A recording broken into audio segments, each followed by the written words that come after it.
Unahin ko munang gagawin, magigisa muna ako ng sibuyas tsaka bawang. Ang aking lulutuin naman ngayon ay magluluto ako ng humba. Ang gagamitin kong karne, yung karne ng manok. Nang maigisa ko na nga rin yung sibuyas, bawang, ilalagay ko na rin yung karne ng manok.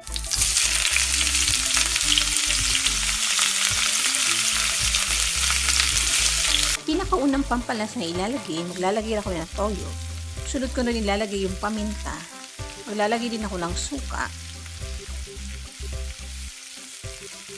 At para makumpleto yung ating humba, maglalagay ako dyan ng asukal na pula, black beans, at pagkatapos naman ilalagay ko na rin dyan yung oyster sauce. Haluin lang natin siya ng mabuti, lulutuin ko lang din ng mga ilang minuto yung manok, hindi katulad sa karne na matagal lutuin. Lalong mas masarap yung ating pagkakaluto sa humba, maglalagay nga rin ako dyan ng saging na saba. Mas masarap nga rin talaga pag may kasama itong saging na saba, ang humba naman. Kakaluto ko nga rin sa humba, medyo tuyo siya, at nilagay ko nga rin ng saging na saba, yung medyo hinog na rin. Lutuin ko lang din yung saging na saba na mga ilang minuto. Simpleng ulam at madali nga rin talaga siyang lutuin. Ito na nga pala yung aking nalutong humba na manok.